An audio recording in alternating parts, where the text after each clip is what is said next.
he should be the leader of the team on the defense. It's interesting. One of the things that defensive line coach Shane Burnham said in his availability on Tuesday, and you and I talked about this last week when we talked about Tremont Morris-Brash, and I predicted he wouldn't be part of the first 4, although I'm not sure how much that really means. And I'm paraphrasing here, but Shane Burnham essentially said Tremont can be as good as he wants to be if he wants to put the time in and study the film. To me, that's telling. Like, I think that's basically a low-key way of trying to fire Tremont up and basically saying, hey, this guy's got all the talent in the world. You know, if he dedicates himself, and I don't know what that means, by the way. Coaches have different standards than us normal humans have. I don't know what that means, but that was a telling thing, and so I think he's got the potential Tremont does to be up there. But it sounds like there's the coaches are going to challenge him to take it to a new level this year. You're right. And looking back on last year, coming into the season, I think we all expected Richie Grant to be the guy. And who would you say was the defensive MVP? I think we agreed at the end of the year it was Nate Evans, right? Yeah, I think he led the team in tackles. He was heart and soul. I voted for Antoine Collier. I thought he just had a really solid year last year. I think his stats weren't eye popping, but he made big plays. He was involved in on all aspects of the game. But I think you could say the same about A-Rob. I think he was kind of the spark plug back there last year. So you'd also could maybe say A-Rob just on what he brought to the team and on that back end. But you probably lean Nate Evans just by the sheer volume of tackles he had. Well, how awesome is it that we have 5 or 6 guys? That's basically half the defense, and any one of them could be the MVP of the defense this year. That just shows how balanced we are on the defense.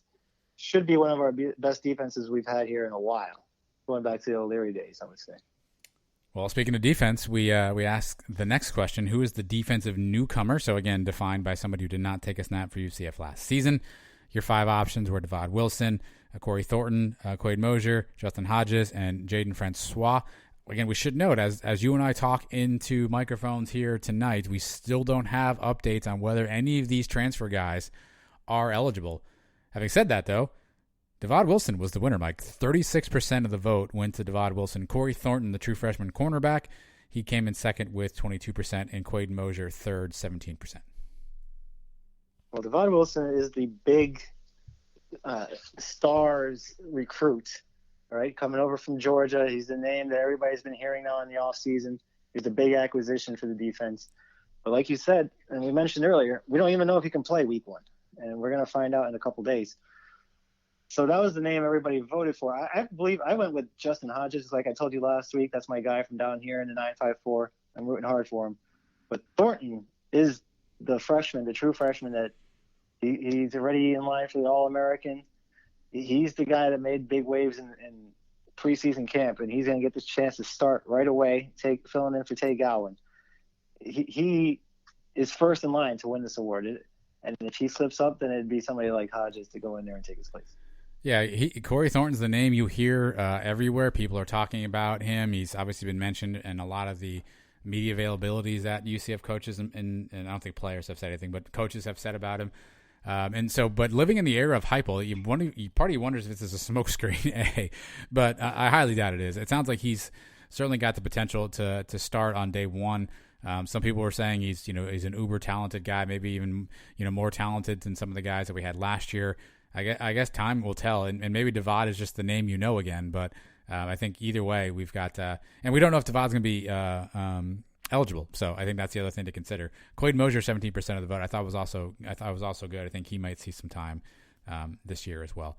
Next question we had on the list, Mike, was the toughest game. Obviously, we listed out most of the games UCF would play. It really boiled down to a 2-horse race, Cincinnati and Memphis. And with 63% of the vote, the winner was Cincinnati, Mike. 33 went to Memphis. So Cincinnati, according to the fans, the toughest game this year. I'm a little surprised at this voting result. I think we discussed a few weeks ago when we went over the schedule. We both agreed that Memphis would be the toughest game. I guess people watched the first Memphis game of the year and were not impressed with them. But, their first year under a new coach in a weird off season. By the time we play them a month from now, they may have things rolling a little bit better. That game's on the road as opposed to the Cincinnati game where we'll be at home. And right now we have limited capacity. Maybe that capacity is able to jump up later in the year. I don't know if we have the answers to that yet. But I would take the home game over the road game anytime. And Memphis has not been an easy out for us for the last few years. I know we've got their number. We beat them 13 times in a row. But we know how close some of those games have been in the recent history of the series. So I'm surprised that, A, Cincinnati won the vote, and 2, that they basically doubled them up. Yeah, I got to think it's a function of we haven't seen Cincinnati play. We have seen Memphis play. They did not look sharp. It depends on when you voted. I don't know when the news broke, but obviously there was a story out there that some of the Memphis guys had been on a party bus. I think that's now been debunked a little bit. So it's an alleged party bus, I'll call it right now. And so maybe there was some thought, guys wouldn't be eligible. Obviously, they had a big defection with Kenny Gainwell opting out. You haven't heard of anybody really leaving Cincinnati outside of the graduations that they had. So I think that factors into it. To me, I would go road over home. Now, again, the big caveat here is, what does road mean this year? Does it mean stands and fans packed, or does that mean, neither? So I think that's the thing we don't yet know.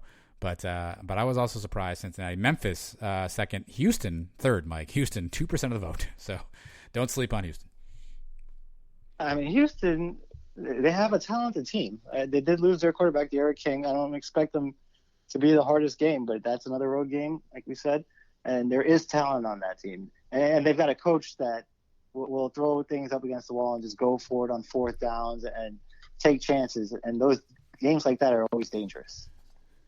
All right, next up, how many wins would UCF have here?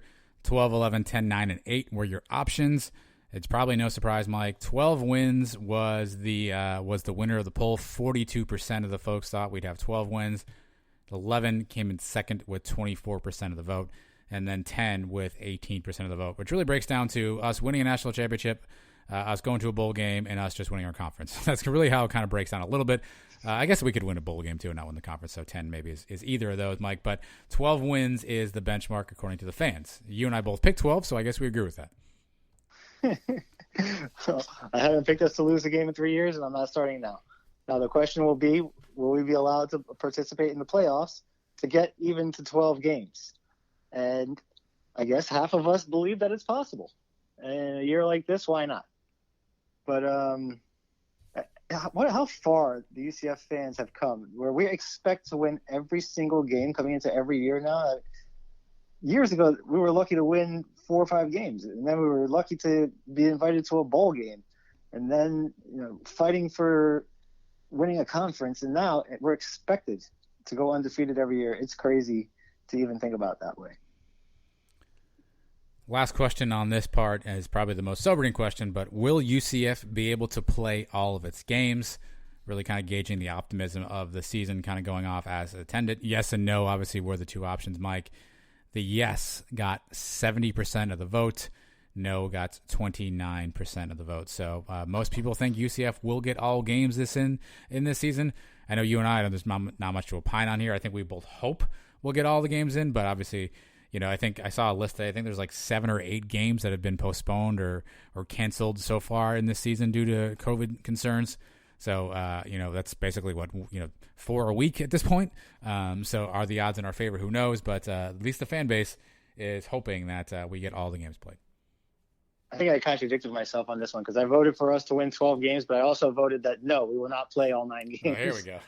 So not anything to do with us, but at some point maybe one of our opponents will have to cancel a game. Maybe East Carolina. I'm still not even – until I see them line up and kick it off on Saturday, I'm not 100% confident that the Georgia Tech game's going to get played. I'm still nervous. Maybe they come back and have a couple guys test positive, or that storm that's sitting out there just happens to go over Atlanta on Saturday afternoon. Right. For some reason or another, unfortunately, I think one game will get canceled or postponed. I hope not. I hope we get to play them all. I hope we get to add a game or two. But I voted no, unfortunately. And maybe it's just a little reverse mojo I got going.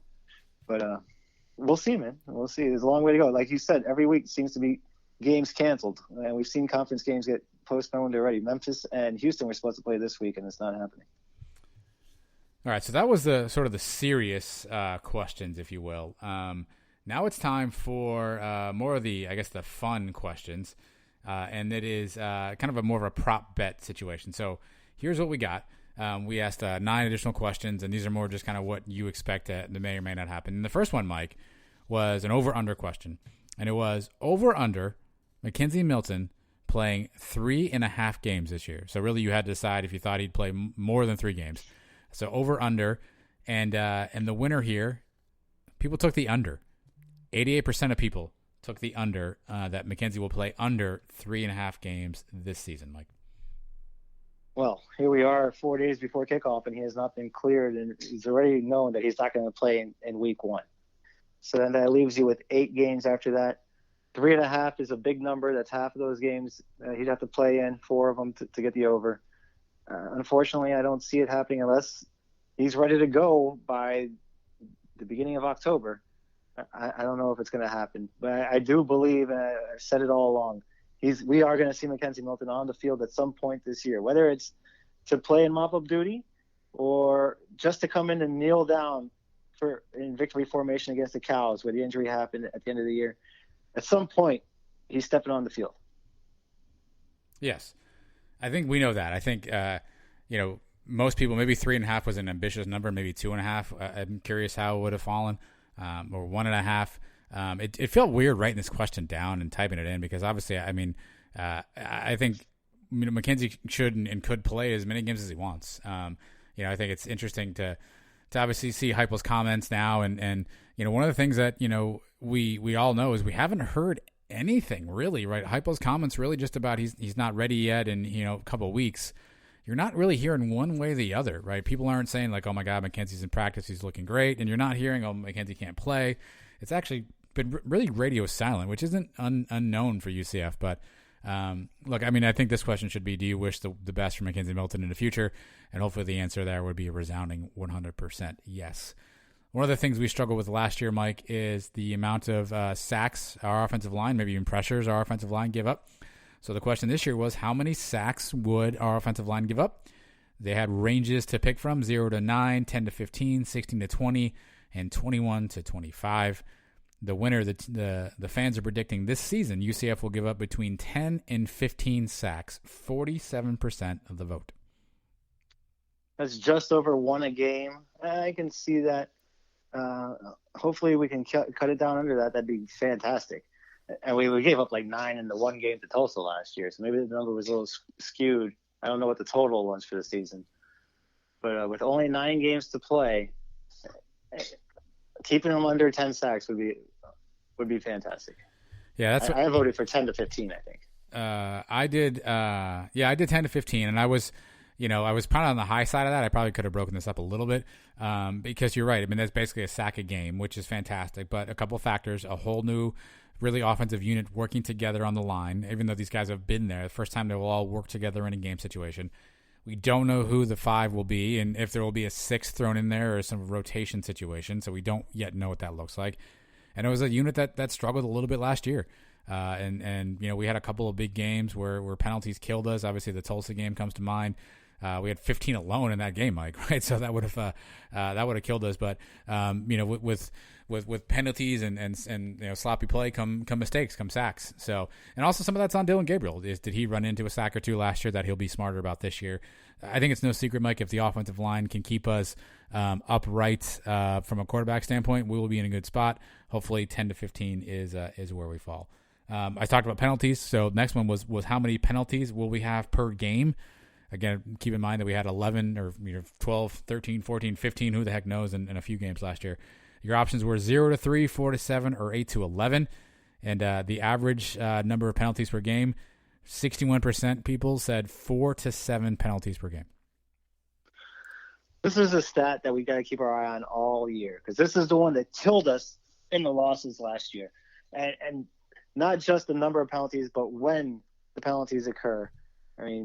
Pittsburgh game on a 4th down, the Tulsa game, getting off the field on 4th down, too many men on the field. It just seemed like more than even the turnovers, more than even the Dylan Gabriel interceptions in those games, was the penalties and the sloppy play in those games. If we can limit the penalties for this season and keep it to under 5 a game, and we're not beating ourselves, I don't think there's teams on our schedule that can beat us unless we help them. So this is the key, I think, to the season this year. 8-11 was second with 23% of the vote.